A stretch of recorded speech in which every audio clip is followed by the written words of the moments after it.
Welcome to Daily Review, your daily dose of literary exploration. We dive into books that spark curiosity and ignite growth. That's right. And while our passion often leads us to nonfiction reads that empower and improve your life, really, no book is off limits. Nope. From gripping thrillers to insightful memoirs, compelling fiction, historical accounts. We're here to share and discuss pretty much all the interesting reads we discover. So tune in for your next great book idea. Thank you so much for tuning in to Daily Review. We truly appreciate you joining us for your daily dose of literary exploration. Yeah, your support means the world to us, and it really helped us continue to share these amazing books with you. Okay, so today, let's unpack this one. We're diving into a really fascinating parable. It seems simple on the surface, but honestly, it holds some profound truths about navigating, well, change, which is pretty much constant, right? Exactly. It's one of life's biggest forces. We're talking about the story, Who Moved My Cheese? It's a classic, really, and it gives this unique lens on dealing with transformations, in our work, our personal lives, everywhere, basically. That's right. We've got excerpts from the book itself, which frames this whole thing as an amazing way to deal with change. That's literally in the title. And it does it through the journey of four very memorable characters. And it's short. You can read it in less than an hour. Seriously quick read. But as we're going to discover the lessons, they can genuinely last a lifetime. You get a lot back from that small time investment. Absolutely. Continuous returns, you might say. Yeah. So let's jump in. Let's see what's most important in this material and maybe figure out what it means for you listening right now in your own maze. All right. Where do we start? Well, at its core, like you said, Who Moved My Cheese, is a simple parable. But you really can't let that simplicity fool you. Its promise is actually pretty big. Which is? To reveal these really profound truths about how we handle shifts and changes. And not just the huge dramatic life stuff, but the everyday adjustments too. Yeah. The constant little things. The small nudges. Exactly. And the book suggests that if you get good at navigating these changes, you can expect less stress. And critically, more success. However you define success for yourself. That's key, the however you define it part. Totally. It's written to resonate with everyone, really. All ages, all stages of life. The insights just sort of stick with you. And a lot of its power comes from these really elegant metaphors, doesn't it? They take these complex psychological ideas, strategic concepts even, and just make them instantly understandable. Like the main one, cheese. Yeah, cheese. It's not just, food. It's this universal symbol for basically anything you want or value in life. So give us some examples. What could cheese be? Oh, anything. A fulfilling career, a loving relationship, maybe financial security, could be a prized possession you've worked for, good health, even something like spiritual peace of mind. It covers any goal, any desire that motivates you. Okay, so that's the cheese. What about the maize? Right. If cheese is what you want, then the maze is. Well, it's the environment where you're looking for it. Like the world we navigate. Exactly. Think of your workplace, your organization, or maybe your family structure, your community, even the whole industry you work in. It's that dynamic, often kind of unpredictable space where you operate, hunting for your own cheese. Gotcha. So the story is basically saying getting good at dealing with change isn't just about, surviving. No, it's about thriving. It's about reducing that anxiety and unlocking new levels of achievement, whatever that means for you, on your own terms. Okay, so we have the metaphors. Cheese and the maze. Now, what about the characters? You mentioned four. Yep. 4 imaginary characters, and they each represent these distinct, universal ways humans respond to change. You've got 2 mice named Sniff and Scurry. It's been Scurry. Okay. And then 2 little people called Hem and Haw. Hem and Haw. Little people, like small humans. Sort of metaphorical little people, yeah. The key thing is these aren't tied to age or gender, race, nationality. They're archetypes. They represent parts of all of us, our simple instincts, like the mice, and our more complex, emotional, thought-driven responses, like Hem and Haw. Interesting. So break them down for us. What's each one's core trait? Okay, so first, Sniff. Like his name suggests, he has this knack for sniffing out change early. He senses things shifting before they become really obvious. He's the early detector. The warning system. Got it. Then Scurry. Scurry doesn't waste time. Once Sniff flags a change, Scurry just scurries into action, moves fast, decisively. They're like this little team, proactive sensing plus quick action. Right, a rapid response unit. Exactly. A model for agility, really. Okay, so those are the mice. What about the little people? Hem and Haw. They sound more complicated. They are. So, Hem. Hem represents that part of us that digs in its heels. denies change, resists it. Hem's afraid that any change is going to lead to something worse. So he clings really hard to what's familiar, even if it's clearly not working anymore. We all know a Hem, or have been Hem sometimes, Yeah. right? Oh, absolutely. Then there's Ha. Now, Ha starts out a bit like Hem, hesitant, maybe in denial too. But Ha learns. He learns to adapt. He eventually sees that, hey, maybe changing can lead to something better. He makes a conscious choice to evolve. And importantly, he learns to laugh at himself along the way. That ability to laugh at yourself seems key. It's huge in the story. It signals a shift. So what's fascinating here is that no matter which character we identify with most, or, which traits we lean into at any given moment. Right, because we can be all of them at different times. Exactly. The core truth is we all have this fundamental need to find our way through the maze successfully, especially when things are changing, whether we're efficient like the mice or, complex like the little people, whether we embrace change or fight it. Adaptation is universal. Well said. And that kind of leads us to the next point. How did this simple little story get so popular? And that's where the framing story comes in. It sets the stage really well. Right. The story around the story. Yeah. The book frames the parable within this very relatable context. It starts on a sunny Sunday in Chicago. A group of old high school classmates are getting together for lunch the day after their reunion. Okay. A common scenario. Very. And their chat quickly turns to how life didn't quite turn out like they expected. Angela, who was apparently super popular back then, mentions how much has changed.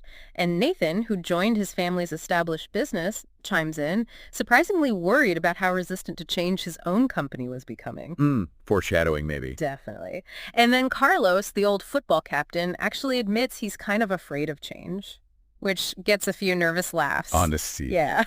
And they realize, okay, even though we've all gone different ways, some working from home, some managing big companies, we're all dealing with this same unease around unexpected shifts. Most of them basically admit they just don't have a good way to handle it.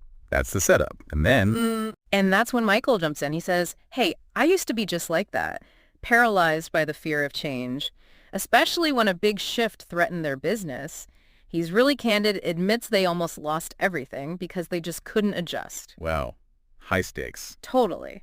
And then he says, but then I heard this funny little story, and it completely changed how he saw things, gave him a whole new playbook for dealing with change. Who moved my cheese? Enters the chat. Exactly. Michael explains that at first the story's simplicity kind of bugged him. It felt too obvious, like, I should have known this. Yeah, sometimes the simplest truths are the hardest to see. Right.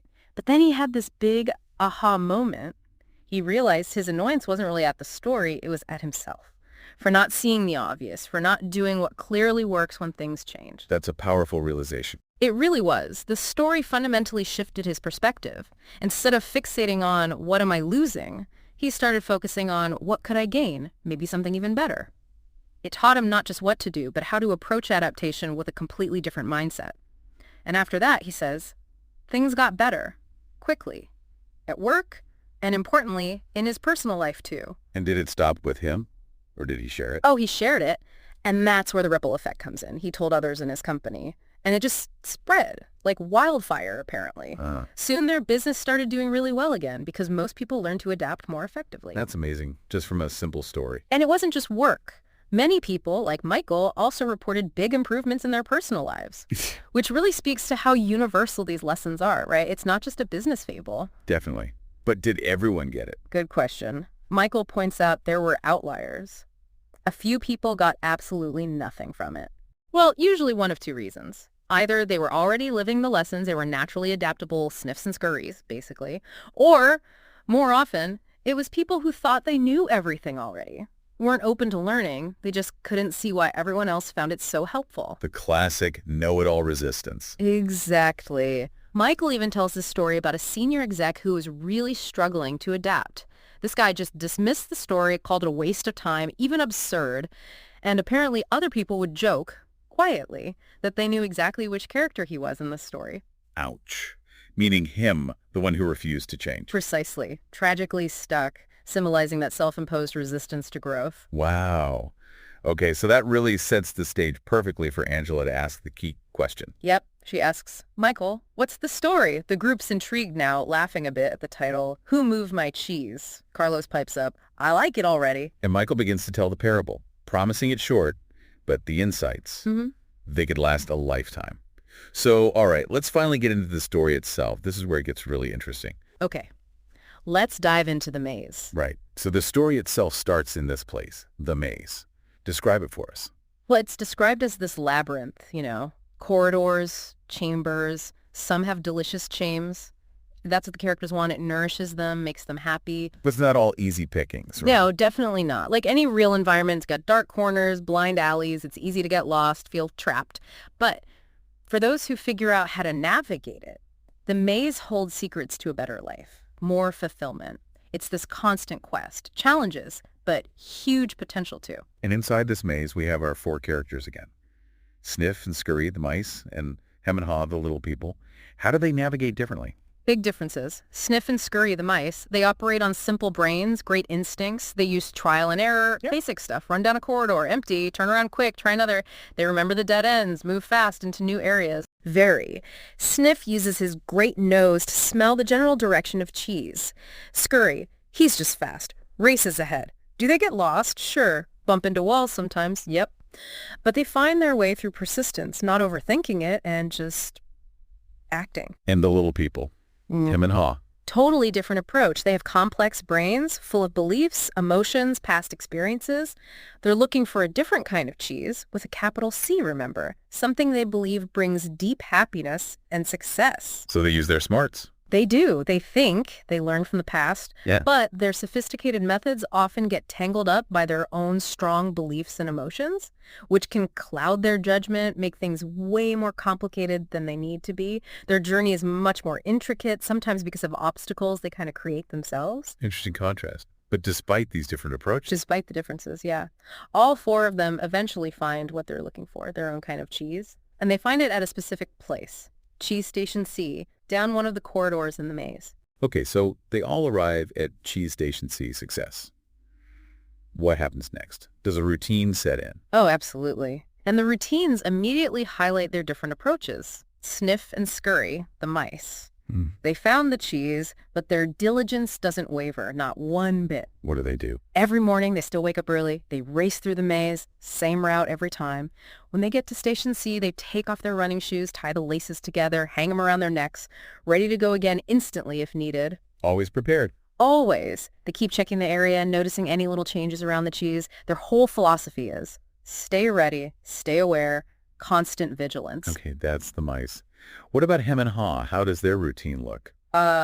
Drastically different. They fall into this pattern of, complacency. Big time. How so? At first, yeah, they raced there too. But pretty soon, they started waking up later, getting dressed slower, just casually walking to Station C. Why? Because they figured, hey, we know where the cheese is. It'll always be there. Dangerous assumption, right? Very. So they relaxed. Totally. Hung up their jogging suits, put away the running shoes, slipped into comfy slippers.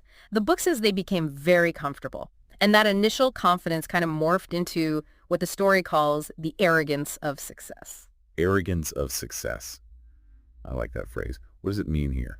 It means they felt they deserved the cheese. They'd found it, right? So they felt entitled to it. They got so comfortable, so wrapped up in their routine, they just stopped noticing the small changes happening all around them. And they really settled in, didn't they? Moved closer, decorated. Oh, yeah. Moved their homes closer to Station C, built their whole social life around it. Literally put up pictures and sayings about cheese on the walls, like having cheese makes you happy, solidifying that feeling of security. So they really came to see it as their cheese. Exactly. An entitlement, not just a resource they found. They felt happy, secure, totally assuming this huge pile of cheese would last forever. Classic mistake, projecting current abundance into the future indefinitely. And the story mentions their specific definitions of cheese, tied them even more strongly. Yeah, good point. For Haw, cheese meant feeling safe, having a loving family, a cozy little cottage, nice, comfortable things. Okay.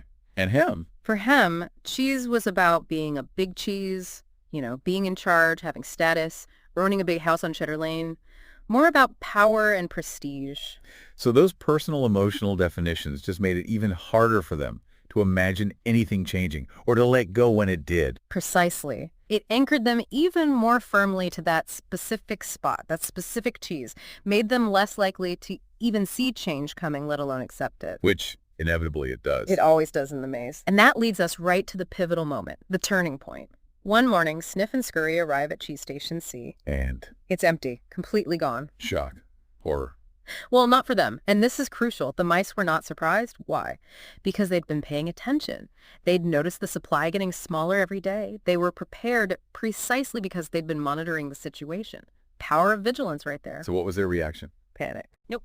Immediate, instinctual, efficient action. No hesitation. They just took the running shoes from around the necks, put them on, laced up, ready to move. No complaining. No, who did this? None of that. Didn't overanalyze, didn't waste time lamenting. For them, it was simple. Problem. The situation changed. Solution. We change with it. So they just left. Pretty much. Sniff lifted his nose, sniffed around, nodded to Scurry, and boom, off they went. Scurrying back into the maze, purposefully looking for new cheese. It's a masterclass in agility, really. Okay, so the mice are gone, seeking new cheese. Yeah. Then Hem and Haw arrive later, presumably, since they were taking their time. Right, later that same day. And they are completely, utterly unprepared, blindsided. Because they hadn't been paying attention. They were too complacent, too arrogant in their comfort. So their reaction must have been different. Oh, wildly different. The sight of the empty station, it triggered immediate, intense shock, denial, and just outrage. Especially Hem. Especially Hem. He just erupts. What? No cheese. Who moved my cheese? It's not fair. Yelling like the volume could somehow bring it back.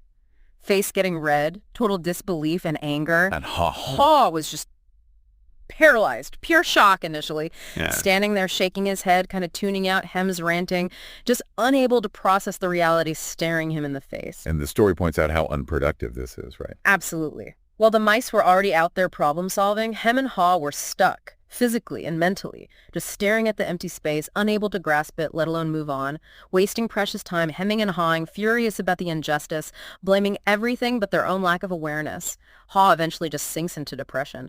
Their whole world, built on that faulty assumption of permanence, just shattered. But you mentioned this is where Haw starts to shift, even in the despair. Yes, subtly. It's the very beginning of his internal journey. Before they finally leave that night, hungry, demoralized, Haw does something significant. He finds a sharp stone and scribbles his first handwriting on the wall. What did it say? It said, "The more important your cheese is to you, the more you want to hold on to it." Simple, but deep. Exactly. It captures that intense emotional attachment they had, that psychological difficulty in letting go of their comfort zone. It's the first tiny crack in Haw's denial, a little flicker of self-awareness starting to emerge. But it's just a flicker, right? They don't immediately change course. No, not yet. Despite that little insight, the next day, they go right back to Cheese Station C, still hoping desperately that maybe, just maybe, the cheese came back overnight. Wishful thinking. Totally. But of course it's still empty. The situation hasn't changed. And they just stand there again, immobilized like statues, frozen by their own inability to act. Haw even closes his eyes, covers his ears, trying to block it out, still clinging to the idea it was moved all of a sudden, you know, that bias where we ignore gradual change until it feels abrupt. And still analyzing. Oh, yeah. Hem's complex brain is working overtime, but completely counterproductively, dissecting it endlessly. Why me? What's really going on? He even scoffs when Haw tentatively suggests maybe Sniff and Scurry knew something. They're just mice, Hem insists. We're little people. We're smarter. We should be able to figure this out. That sense of entitlement again, blaming others, refusing responsibility. Textbook Hem. Their whole conversation just screams entitlement and a refusal to accept they missed the signs. They even tried chiseling a hole in the wall, thinking maybe the cheese is just hidden. Which perfectly shows the difference between just being active doing something, anything, and being truly productive, moving in a helpful direction. Right. Activity isn't always progress. Not at all. But then, Haw hits a real turning point. He's getting weaker now, from hunger, from stress, and suddenly he starts to laugh, out loud, at himself. Laughing. It's a breakthrough. He sees the absolute ridiculousness of their situation. Staring at an empty space day after day, expecting cheese to appear, he realizes the folly of doing the same thing over and over and expecting different results. And crucially, he sees how his own fear has been paralyzing him. That's a huge moment. Massive. And then he asks him, where did we put our running shoes? Remember, they put them away, gotten comfortable. Finding those shoes again is hugely symbolic. It's him rediscovering the tools for adaptation that they discarded. He knows, finally, that yesterday's cheese is gone for good. It's time to find new cheese. But Hem isn't there yet, is he? He resists. Oh, strongly, Hem pleads. But what if there's no cheese out there? What if you don't find any? What if you get hurt? Classic fear of the unknown talking. It's that gravitational pull of the familiar, even when the familiar is empty. How does Han respond? Because those are real fears, aren't they? They are. And Ha admits he'd asked himself those same questions many times. But he counters him with a simple, powerful question that cuts right through the fear.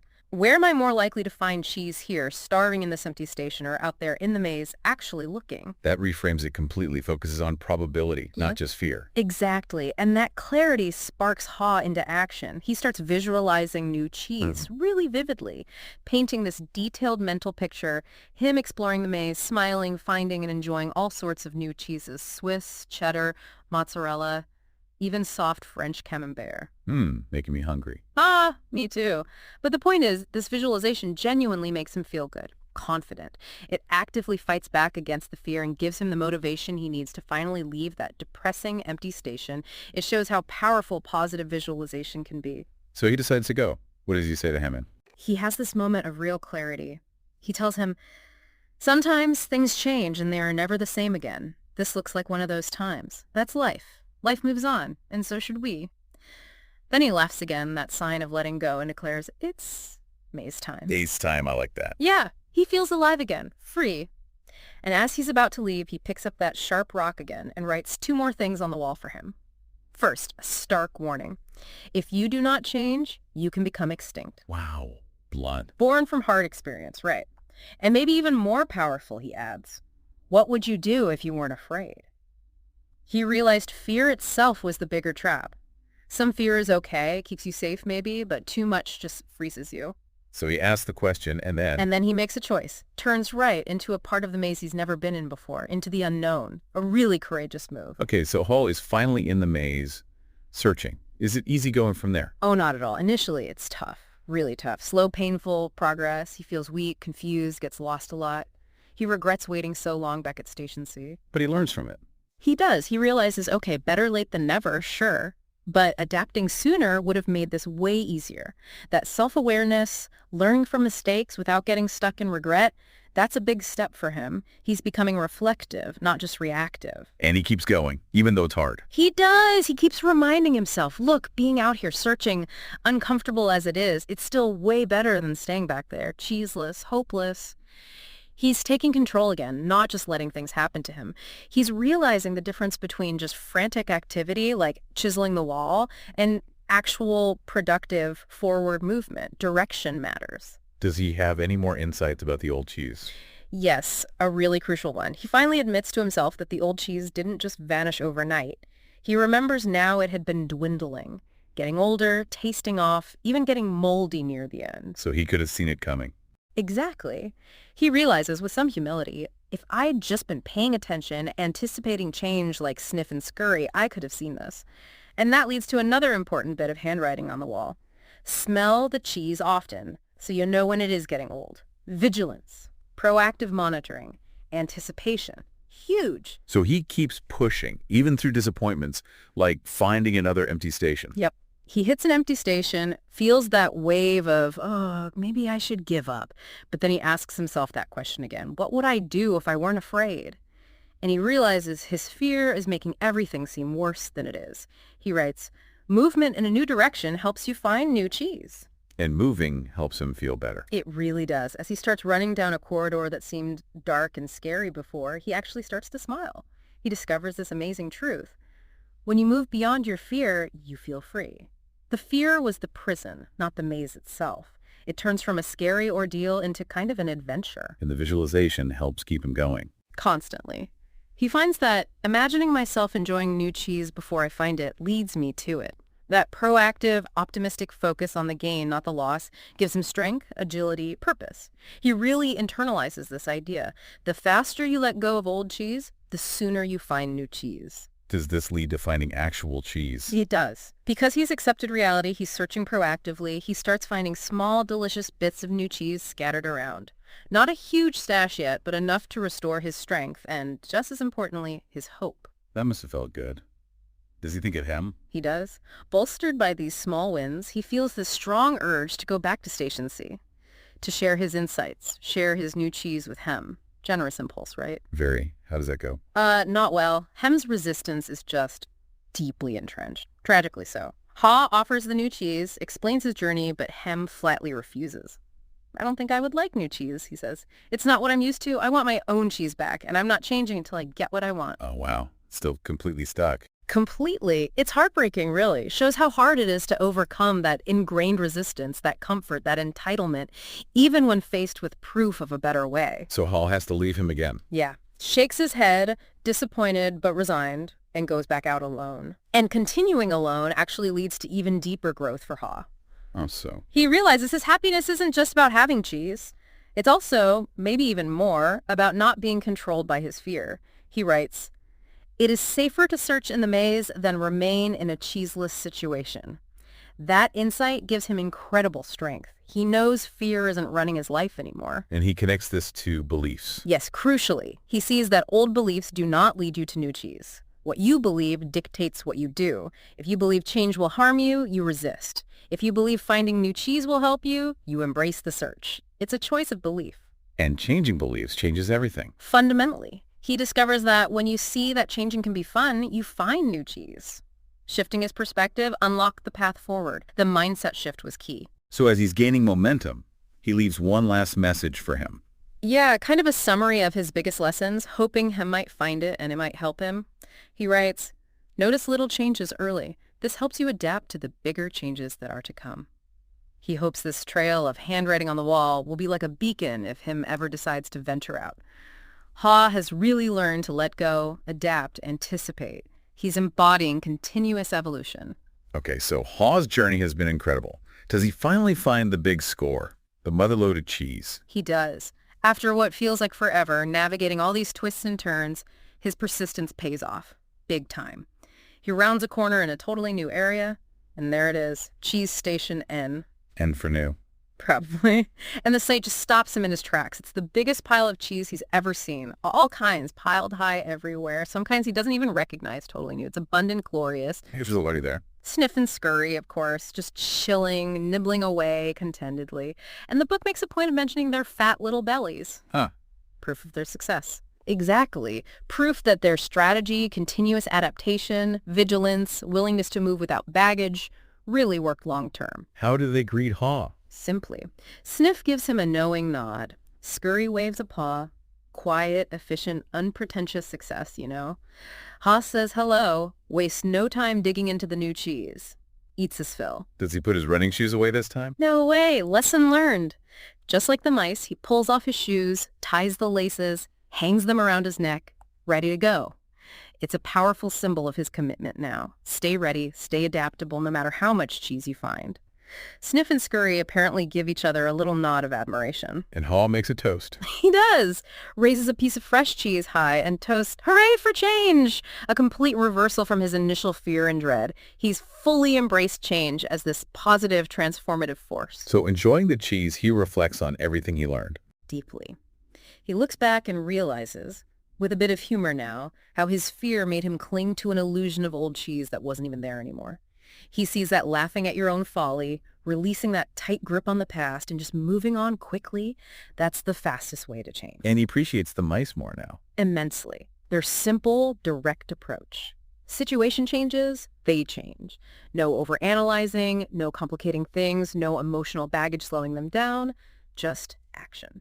But he also sees his own advantage as a little person. Yes. That's key, too. He has a wonderful, complex brain, but now he knows how to use it better. Not to get tangled up in fear and complexity, but to envision something better, to learn from past mistakes and plan for the future, to be aware, flexible, quick. So the biggest lesson was about himself. Profoundly. He realizes the biggest block to change is almost always internal. Your own beliefs, your fears, your assumptions. Nothing gets better until you change your perspective and your actions first. And that comes with a sense of hope. Huge hope. A liberating reassurance. There is always new cheese out there, somewhere, whether you see it right away or not. And the rewards come when you push past the fear, leave the old comfort zone, and embrace the adventure of looking for it. He understands fear differently now, too. Totally. Some fear is good, sure, keeps you from real danger. But most of his fear, Irrational, just kept him stuck and miserable when he needed to change most. He now sees that whole painful change process as a blessing in disguise. It led him to better cheese, and maybe more importantly, to a better version of himself, more resilient, more adaptable. And he leaves that summary on the wall at Station N, hoping Hem finds it. Yeah, like a legacy. He scrawled the key insights on the biggest wall, hoping they might spark something in him. Those points you mentioned. Change happens. Anticipate change. Monitor change. Adapt quickly. Change. Enjoy change. Be ready to change quickly and enjoy it again, like a little manifesto for adaptation. Does Ha get complacent now that he's found Station N? No, that's another lesson learned. He inspects Station N daily, but he also keeps exploring new parts of the maze, not just for more cheese, but to stay aware, stay connected to what's happening. He knows it's safer to be aware of his real choices than to isolate himself in a new comfort zone and risk getting caught unprepared again. And the story ends ambiguously about him. It does. Ha hears movement in the maze nearby. It's getting louder. He doesn't know who it is, but he offers a little prayer, really hoping it's Hem, finally making his way, finally choosing to adapt. It leaves you wondering, did Hem ever leave? Did he find the messages? Did he make it? Leaves it for the listener, for us to ponder, and maybe to think about the Hems in our own lives, or the Hem inside ourselves. Wow. Powerful stuff. Okay, so the parable ends there, but the book brings us back to the Chicago reunion group, right? How do they react? Yeah, it circles back. Michael finishes the story, and Angela immediately asks that great question. So who were you in the story? Sniff, Scurry, Hem, or Ha? Yeah. And that just opens the floodgates for self-reflection. Who identifies with whom? Carlos, the former football captain, admits, yeah, I was definitely more like Hem when I lost my job unexpectedly. Didn't want a deal, didn't want to see it. Frank talks about a military buddy who was pure Hem when his department closed, resisted, refused other options, ended up being the only one shocked when he was out. Jessica says her cheese got moved more than once in her personal life, really relating to Ha's journey of learning. What about Nathan, the family business guy? Nathan has a big realization. He says his family business, fighting those mega stores, they were totally like Hem, ignored the huge market shifts, stuck to old ways, and now they're in deep trouble. He wishes desperately they'd learned from Ha much earlier. Laura, the businesswoman, says she wants to be more like Ha, able to laugh at herself, see where she's resisting change, and do better. And they talk about fear. Yes, that fascinating bit about denial. Laura asks, okay, who here is afraid of change? Only one hand goes up, kind of hesitantly. Then she asks, who thinks other people are afraid of change? Every single hand shoots up. Right. Nathan just nails it. Denial. And Michael jumps in to emphasize how powerful Ha's question is. What would you do if you weren't afraid? How it cuts through that self-deception. Okay, so personal reflections. Do they connect it to organizations too? Business change. Absolutely. The conversation flows right into that. Jessica gives this powerful cautionary tale about her encyclopedia company. Remember encyclopedias? Vaguely. Heavy volumes, door-to-door sale. Exactly. Her company stubbornly refused to put their encyclopedia onto a computer disk. Why? They believe their huge sales force making big commissions on those expensive physical sets was the company's backbone. Changing would threaten that. So they were protecting their existing cheese. Precisely. Laura calls it perfectly. Their arrogance of success. Past success blinded them. They didn't see, or refused to see, that the ground was shifting beneath them. It wasn't just fear. It was this deep corporate inertia, a comfort zone that became a trap. And Nathan connects it back. Yeah, Nathan hits the nail on the head. So you thought your old cheese was your only cheese. That's the core issue for so many organizations, right? They cling to what worked, not realizing that markets, products, models, that cheese, it runs out, it gets old, it becomes obsolete. And what happened to the encyclopedia company? Predictably, a competitor adapted, put their encyclopedia on a disc, sold it for way less, and Jessica's company, sales just plummeted. Disaster. Because they couldn't let go of their old cheese. But Michael's company used this story successfully. Yes, they used it to navigate a big shift. Michael realized his role had changed. It wasn't just managing problems anymore, it was leading. Painting that compelling picture of new cheese that everyone would want to go after, getting the whole team aligned and moving towards an adaptable future. Did they actually use the character types to manage people? They did, quite strategically. Michael explained they tailored their approach. How so? Like for the Sniffs? The Sniffs, the ones naturally good at sensing change. They were encouraged, empowered, asked to identify market shifts, new trends, potential new products or services. They became like internal radar systems. And the Scurries? The action takers. The Scurries were empowered to act fast on those new visions. They were rewarded for getting results, for bringing in that new cheese, focused on execution. Okay, now the tricky ones. The hems. The resistant ones. Yeah, the hems, Huh? the anchors, as Michael called them. They needed a different approach. Often, they only changed when someone painted a really clear, sensible picture of new cheese that showed them the personal benefit, how changing would actually increase their security or give them something they valued. Did it always work? Sadly, no. Yeah. Michael admitted some hymns just wouldn't budge no matter what. And eventually, for the business to survive, they had to be let go. It's a tough reality, but sometimes unyielding resistance just can't be sustained in a changing environment. And the haws. The ones willing to learn. The Haws were invaluable, open-minded, willing to learn. They helped paint those realistic visions of new cheese. And importantly, they often kept their sense of humor during the stressful transition, which helped diffuse tension and keep things more positive. What was the biggest overall lesson Michael's company learned? This was really interesting. He said the most impactful thing was realizing a change imposed is a change opposed. You can't just force change on people. Right. But UT, when they shared the cheese story widely, when everyone started talking about Sniff, Scurry, Hem, and Haw, it changed the peer pressure. Wow. Nobody wanted to be seen as a hem anymore. You know, this is one stuck complaining while everything moves on. Suddenly, everyone wanted to be the proactive one, sniffing out changes, scurrying into action. It created this positive peer pressure towards adaptability, a cultural shift. That's fascinating, using the story to change the culture. Exactly. Michael did say he regretted not hearing the story sooner because the delays did lead to some painful layoffs. But even then, he said, both the people who stayed and most of those who left found the story helpful in navigating their own transitions. How did it help those who had to find new jobs? Well, for those hems who ended up having to look elsewhere, the story gave them a tool. Instead of feeling like victims, they could start picturing their own new cheese, a better job, maybe a new field. That positive visualization apparently made them feel more empowered, more confident, and they actually performed better in interviews. Many found better positions as a result. Wow. And for those who stayed, what was the impact? It gave them a shared language, a common way to talk about change without all the negativity and blame. Instead of endless complaining, people started saying things like, okay, they just moved our cheese, let's go find the new cheese. That's a huge shift in attitude. Massive. Michael said it saved tons of time, drastically reduced stress, and got people actively participating in the change process instead of fighting it. It turned resistance into proactive engagement, built a culture that could handle dynamism. So the discussion covered personal life, Yeah. organizational change. Did they talk about relationships too? They did beautifully, actually. It ventured right into that. Jessica and Corey started talking about old cheese in relationships. And initially, their thought was kind of grim, like, okay, maybe the old cheese is the person and you just have to let them go. Ooh, heavy. Yeah.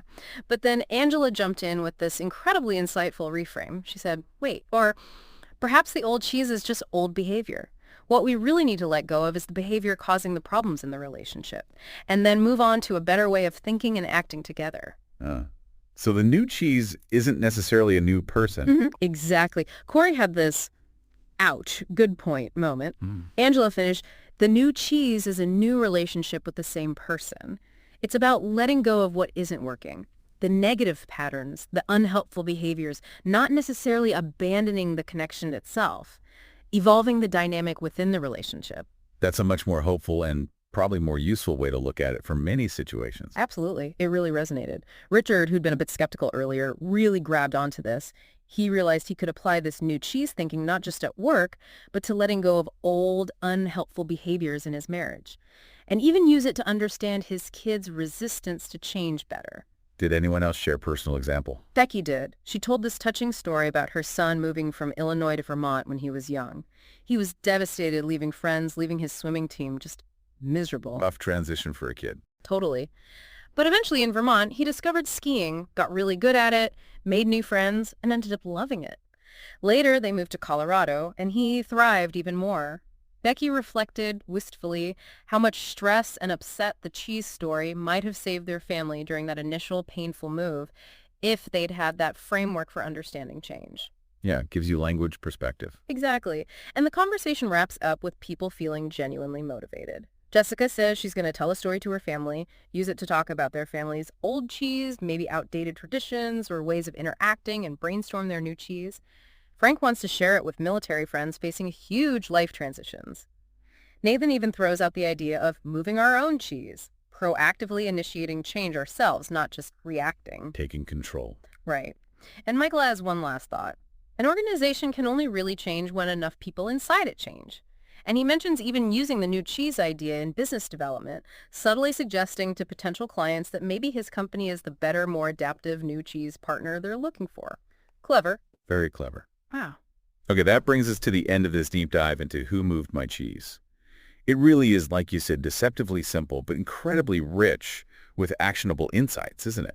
It just distills the whole process of adaptation so well. Absolutely. It really pushes us, doesn't it, to look inward, check our own reactions to change, really question our assumptions about how things have to be, and to actively start looking for new opportunities, even or especially when the familiar disappears. Yeah, it's a great reminder that adapting isn't just about gritting your teeth and surviving. No, it's about finding something potentially much better. A real upgrade to your cheese, whatever that is for you, and maybe even an upgrade to yourself in the process. So the big question for everyone listening, Yeah. what does this all mean for you? As you think about sniff, scurry, hem, and haw, and we're probably all a mix of them at times, maybe consider, what cheese in your life? It could be a habit, a belief, a way you interact, your job path. What might be getting old? Or maybe it's already moved and you haven't quite faced it yet. hmm And then the crucial next step. What actions, maybe even small ones, can you take, starting today, to consciously, courageously start moving towards your new cheese? Because knowledge is great, but it's most valuable when we actually apply it, right? Couldn't agree more. This story, this discussion, think of it as a tool to help you navigate your own unique maze, whatever that looks like right now. So if you found value here, maybe think about applying one of these principles to a specific challenge you're facing. Or, hey, share these ideas. Talk about sniff and scurry and hem and haw with someone else who might need a fresh perspective on change. Spread the cheese wisdom. Exactly. Thanks so much for joining us for this deep dive. Until next time, keep exploring, keep learning. And keep moving with the cheese. If you're enjoying what you hear, please consider taking just a moment to subscribe, rate, like, and comment on whatever platform you're listening from. Yeah, it really helps support our channel, helps us get better, and lets us bring you even more great content like this. And if today's review sparked your interest and you want to grab a copy of Who Moved My Cheese, please think about using the link in our description to buy it. It makes it super easy for you to get the book, and it also directly supports our channel and the author too, which allows us to keep doing this. Thanks again for being part of the Daily Review community.